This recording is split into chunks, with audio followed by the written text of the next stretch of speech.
Good evening. This is the CBS Evening News. Dan Rather reporting.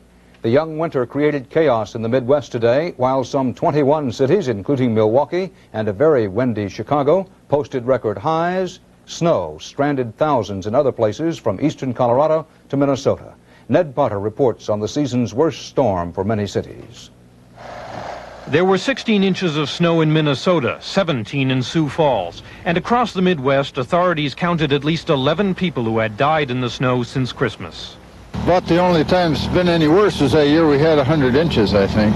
Half of Lincoln, Nebraska, population 170,000, was without power last night. Interstate 80 was closed from Lincoln to the Wyoming border, as were highways in Kansas, Iowa, and elsewhere. It's very, very dangerous out on the roads. Very scary. The cause of all this was a low-pressure center moving east from the Rockies and quickly across Wisconsin. Authorities said Minneapolis was virtually closed down. In Omaha, the mayor, short-handed in the storm, answered the city's hotline himself. Where do you live? Okay. Near Denver, the snow had stopped falling, but now it was blowing in drifts of 10 feet or more. Colorado State Police said 2,000 travelers were stranded overnight in the town of Lyman, where visibility had dropped to zero and the temperature below zero. It was a nuisance yesterday. Today it's an adventure. I guess tomorrow it'll be survival if we don't get out of here. And wind was the problem, too, in Chicago, where there was gusting past 50 miles an hour, sometimes as high as 80. It was enough to knock steel girders from a building under construction, enough to blow people down, too. The Windy City was just that today, with newspaper boxes on their sides and parts of the shopping district closed by falling debris. The Weather Service said the low-pressure center was moving north of the Great Lakes into Canada and was not likely to cause much more trouble. Ned Potter, CBS News, Chicago. Chase Manhattan, this nation's third largest bank, today lowered its prime lending rate half a point down to 11%. That's the lowest level for the key interest rate since August 1980.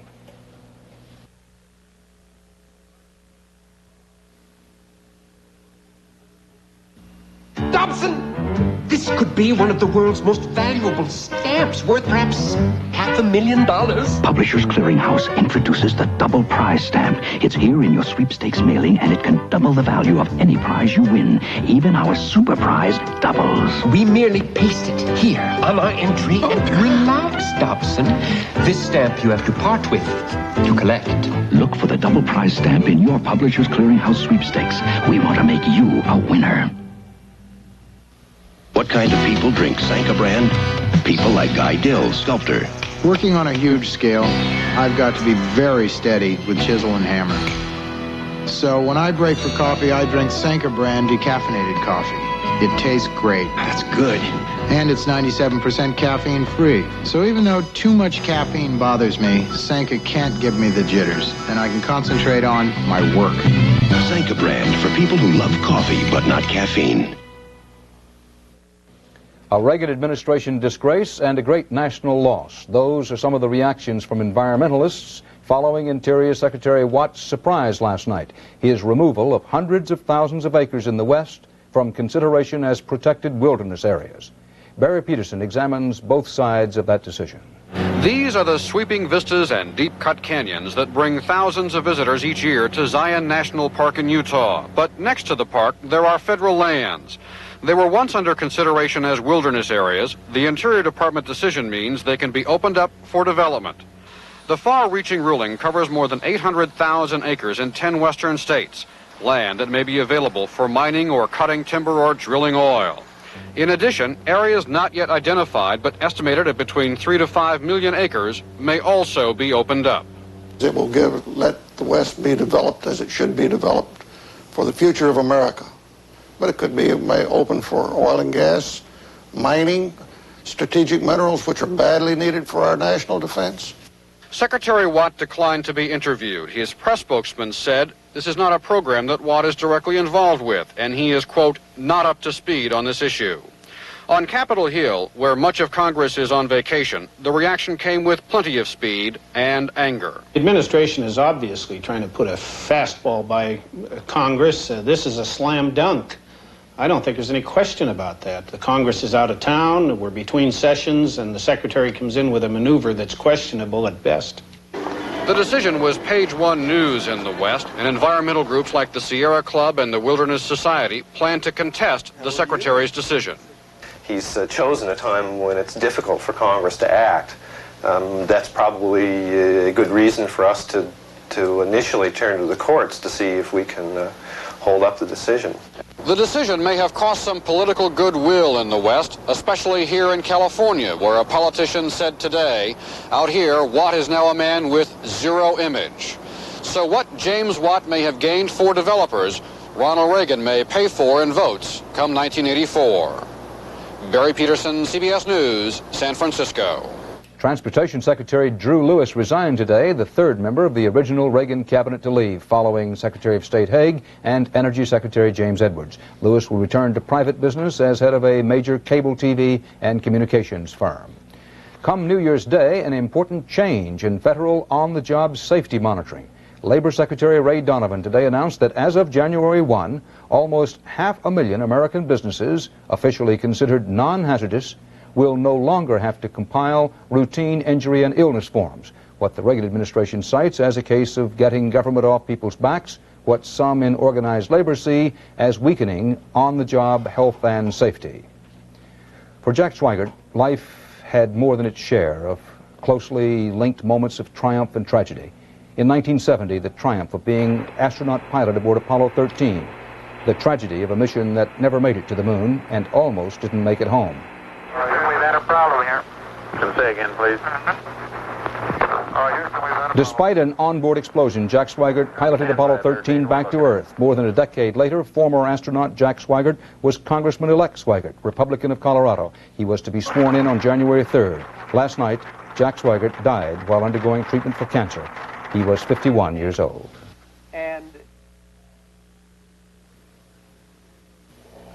For 1983, Plymouth is making Made in America mean something again. Quality, durability. Now Made in America means many of Plymouth's vital parts and functions are computer designed, stress tested. It means Reliant K is the highest mileage 6-passenger front-wheel drive car in America. Horizon is a sensibly priced complete American car. And Turismo 2.2 gives you 0 to 50 in 5.8 seconds. It means 5 years or 50,000 miles protection. Hard proof. Plymouth is the American way to get your money's worth. If you see one mouse, you've probably got a lot more. Mice always live in groups, and they breed like crazy. But you can get rid of your mice problem with Decon Mouseproof.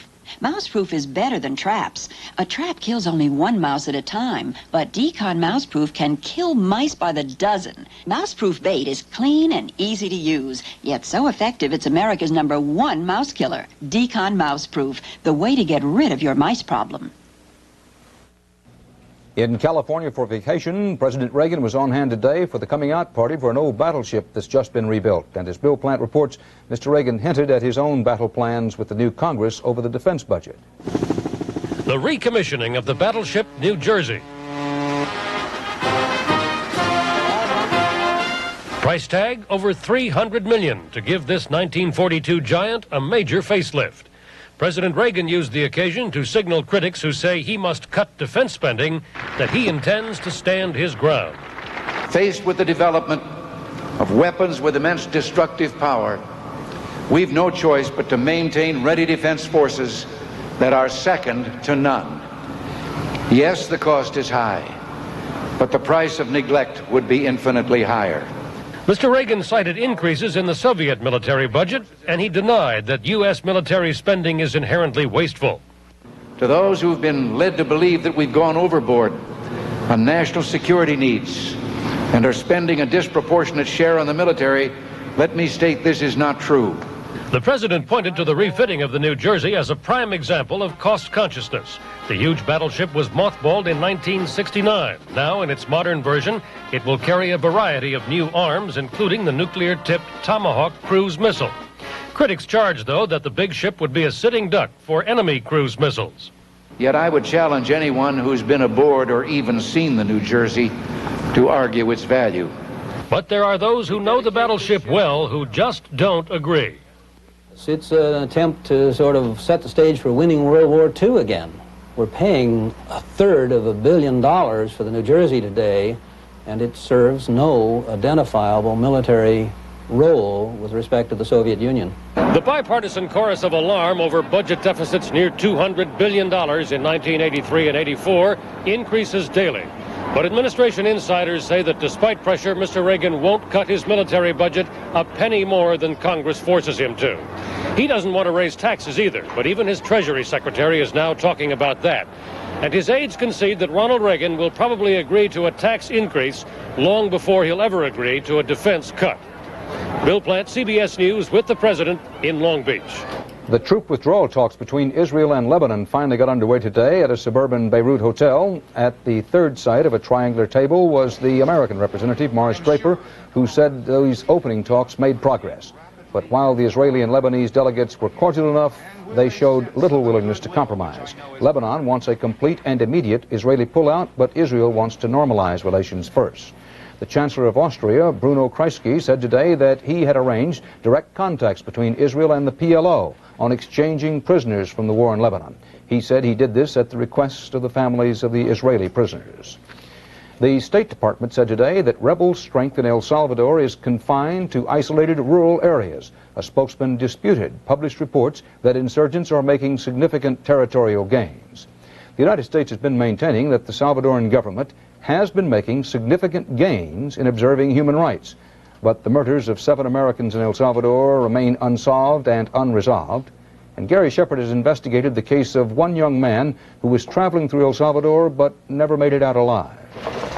Last October, a bus like this was stopped by Salvadoran soldiers at this checkpoint in Morazan province in northeastern El Salvador.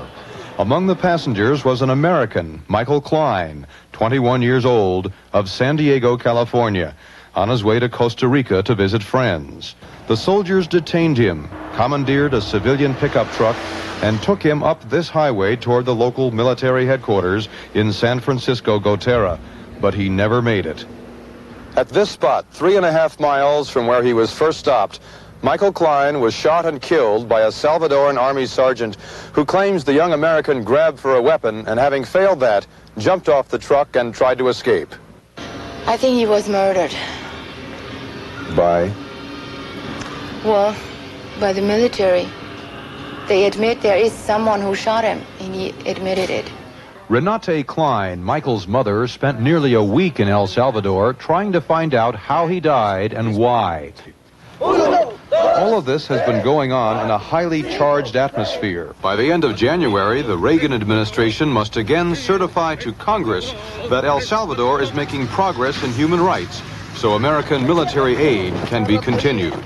Lawyers for the Klein family say they intend to press the U.S. Embassy and the Salvadoran government for answers, and in addition, take their case to the U.S. Congress. There are some glaring discrepancies.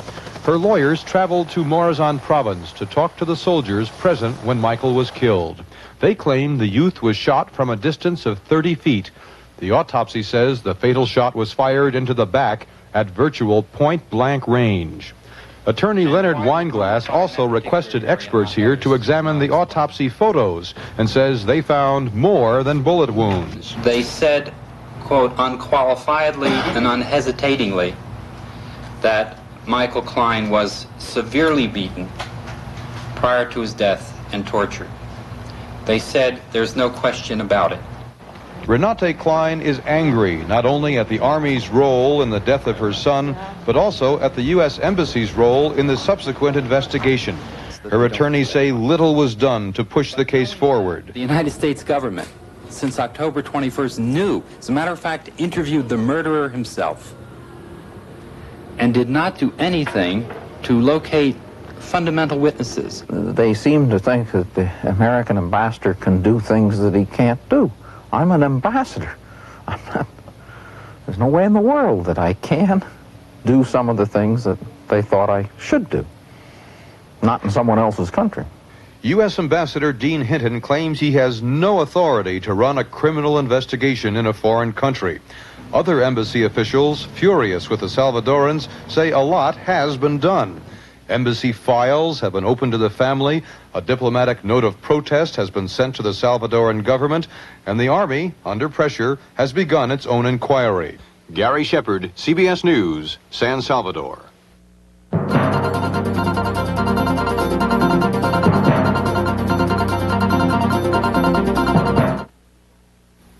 These are sheet fabric softeners. You put them in your dryer once and they do one load. This is Free and Soft, the revolutionary fabric softener. You put it in once and it does a whole month's worth of soft, static-free clothes. You attach Free and Soft to your dryer like this.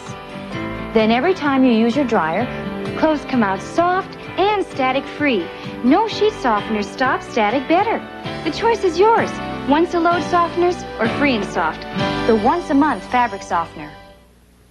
Meet Ann Doyle, a $125,000 winner from Publishers Clearinghouse. I've lived in my house for 30 years.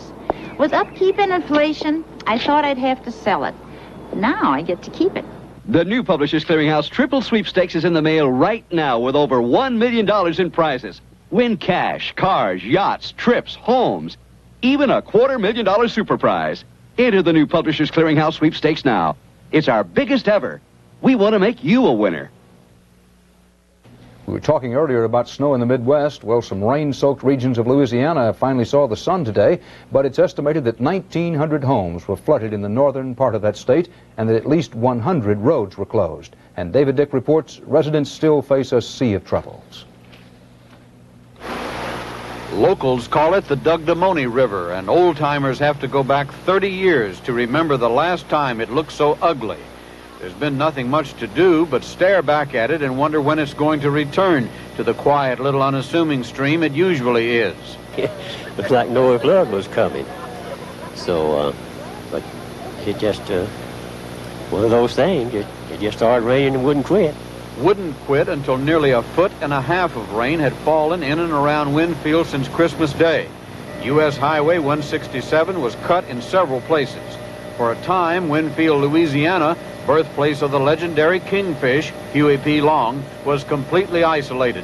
It's a very rough situation. It's got people strung out around here and they can't get out and they're in. 64-year-old Stacy Smith couldn't get in. He was having trouble breathing this morning, desperately needed to get to the Winfield Hospital. His friends and relatives out in the piney woods wanted to help, but couldn't. They finally asked a helicopter pilot to take Smith across the floodwaters and into town. Some new homes in Winfield were lined up like boats at anchor. All the residents in these homes had evacuated. About 50 miles to the south, residents in Alexandria were continuing to move furniture out, while agricultural fields on the edge of Alexandria looked like lakes. Underneath the water, floundering in the mud, were what remained of the winter crops. At Monroe, Louisiana, the floodwaters of the Ouachita River lapped near the levee's edge, and in some locations threatened to break through. You need to consider getting out because, like I say, the levees broke in several places. In other central Louisiana communities, Natchez and Cypress, floodwaters were 4.5 to 5 feet deep, and the principal way in or out was by boat. From Shreveport to Memphis, it continues to be very wet and very soggy. With temperatures dropping in the area, the rain finally stopped today, but not before leaving a little reminder that the annual spring floods lie only a few months ahead. David Dick, CBS News, Winfield, Louisiana. In Chicago today, James W. Lewis pleaded innocent to charges he tried to extort $1 million from the makers of Tylenol. 7 people died last fall after taking cyanide-laced extra-strength Tylenol capsules. The 36-year-old Lewis allegedly demanded Johnson & Johnson pay him to prevent further poisonings. Lewis was arrested earlier this month in New York. University of Chicago scientist hopes to test an anti-herpes vaccine on humans in this country and France next year. The vaccine is aimed at preventing, not curing, the extremely widespread sexually transmitted disease. It has been successfully tested on laboratory monkeys. One question still to be answered is how long the vaccine would provide immunity. Drug smuggling may not seem to be the sort of issue to take up much attention at the nation's highest court, but seemingly or not, the Supreme Court is reviewing several major drug bust cases, not because of big money or huge drug hauls, but because, as Fred Graham reports, they involve basic rights, rights that some fear are going to pot in the effort to nab drug traffickers at all costs. It was a classy bit of police work that resulted in the seizure of this mountain of marijuana in Bloomingdale, Illinois, back in 1978. Detective Charles Mader had received an anonymous letter saying that a young couple who then lived in this house was running drugs from Florida to Illinois. Detective Mater placed the man and woman under surveillance, and when they made a suspicious trip to Florida, he got a judge to approve a search warrant. We went out and set up waiting for the car to arrive. At the time the vehicle arrived, we served a search warrant and located the drugs that we were told were going to be in there. He caught them with these bales of marijuana and arrested Lance Gates and his wife Susan. He thought he had them cold, but it turned out that they could not be brought to trial because the lower courts ruled that the anonymous tip was not enough evidence to justify a search warrant, and thus the marijuana could not be used as evidence. The state's attorney's office decided to appeal. There was 350 pounds of marijuana found in the trunk of this car and large supplies of drugs and paraphernalia and weapons in their home. And the case, as it stands now, is out the window. A motion to suppress was granted and affirmed. And if it stands that way, those people are going to walk free. That is one of 10 drug cases involving the legality of searches that the Supreme Court has agreed to decide this year. And it's by far the most important because in it, the court will decide if prosecutors from now on will be permitted to use illegally seized evidence in situations where the police who seized it thought they were acting legally. In other drug cases now before the court, the justices will decide if a boat may be searched without a warrant when authorities have enough evidence to arrest the crew, if police without a warrant may search airfields where drug-laden planes are suspected of landing, if police may secretly plant radio transmitters in cars to track them and find out if they are transporting drugs, if airline passengers may be detained and questioned when they match the police's profile of typical drug smugglers, and if passengers' luggage may be held until drug-sniffing dogs can be brought to check for drugs. Civil libertarians are upset that the court may weaken the safeguards against illegal searches. I think there'd be a substantial weakening in the extent to which the Fourth Amendment exercises control over the police. Almost every society sends the police two conflicting kinds of signals. We say, first we want you to catch crooks, and then we also say, but we want you to abide by constitutional guarantees. The question really is, are we going to make the police believe that we really mean it when we say that we want you to abide by constitutional guarantees? But despite these objections, many legal observers believe that the drug cases will prompt the Supreme Court to relax the traditional restrictions on searches by police. And the thing that worries civil libertarians is that the same relaxed rules would apply to all searches. Fred Graham, CBS News, Washington. The Los Angeles District Attorney today announced that a renewed investigation shows Marilyn Monroe either killed herself or took an accidental drug overdose in 1962. District Attorney John Vandekamp said there is no credible evidence supporting a murder theory. And he said, "Permit me to express a faint hope that Marilyn Monroe be permitted to rest in peace," adding, "She is entitled to that." Millionaire Peter Pulitzer today was awarded custody of his twin 5-year-old sons following a steamy and widely publicized divorce trial. The decision came from Palm Beach, Florida Circuit Court Judge Carl Harper. He awarded Pulitzer's 31-year-old wife just $48,000 a year alimony. The ruling came after an 18-day trial marked by charges of drug abuse, adultery, incest, lesbianism, and occult practices.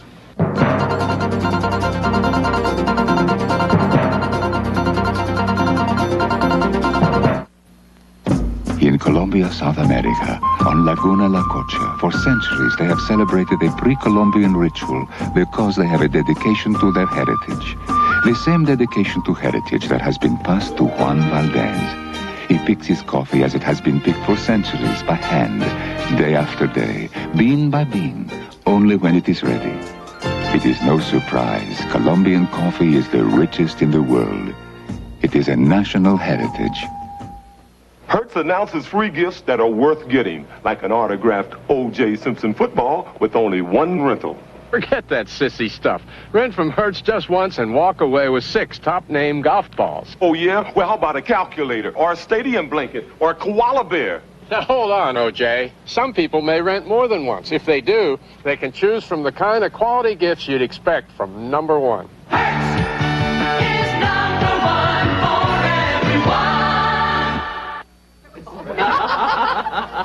What's the matter, Gertie? Your denture's slipping up.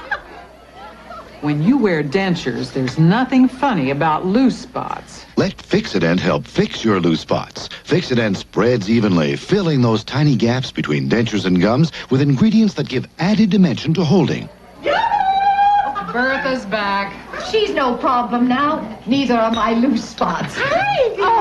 Today's Fix-It-Dent helps fix loose spots. Well, Congress is out of town, but Bruce Morton reports there's something new in Washington to amuse children, bemuse adults, and make the Japanese money. I don't know, do you see that many yellow spiders?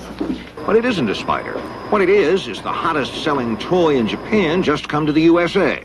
What it is a wall walker, a little sticky rubber octopus. You throw them against the wall and they start to crawl down. Oh, how disgusting. The Japanese have bought 11 million so far, roughly one for every 10 people there.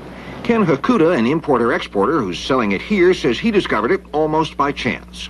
Kenzo, my son's grandparents, who live in Tokyo, sent it as a present to him here in Washington.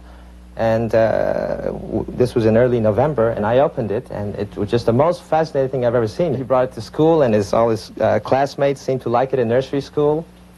There we go. It's a wonderful toy because it doesn't break. There's no way to break it. You cut it in half, and half of it will walk down the wall. And it gets dirty, you wash it. It's permanently reusable, unless your dog chews it apart. Hakuda test marketed 25,000 of them in Hartford, Connecticut, and here in Washington. They've done so well, he's ordered 500,000 more. Retailer Dan Yoshida says business in his store has been brisk.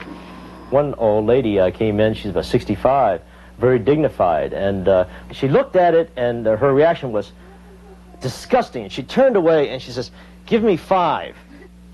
Grown-ups and children like the wall walkers, and at $1.95 retail, the price in these hard times is right.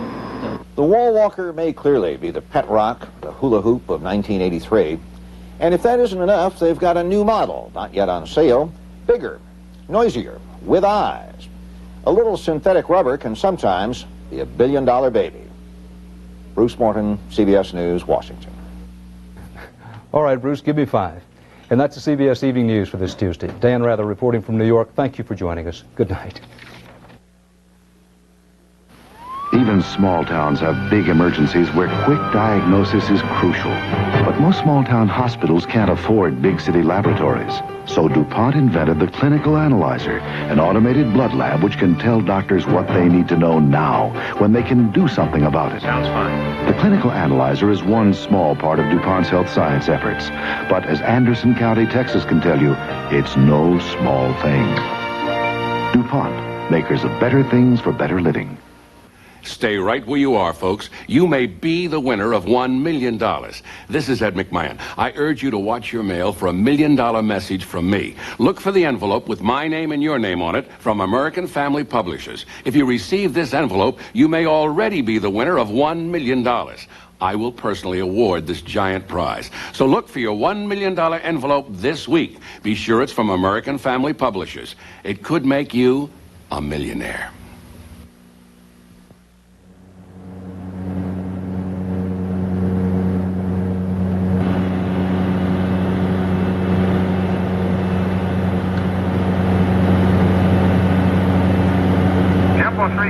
Contact Los Angeles 135.25. 13525, LA, Jumbo 37.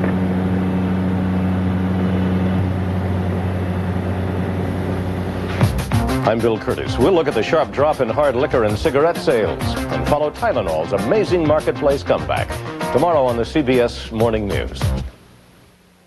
This is CBS. A Nashville judge says it is legal for people in Davidson County to own fireworks, but you still can't sell them or shoot them off. Details next on Eyewitness News. Your Chevy dealer takes charge with 10.9% financing on the remaining 1982 Chevy cars and trucks. Save hundreds. Many being sold at dealer invoice and below. And your trade-in's worth the most it's been this year. Save hundreds more. Of course you know that you pay less for a Chevrolet than a comparable Buick, Olds, or Pontiac. Hundreds and hundreds and hundreds and hundreds.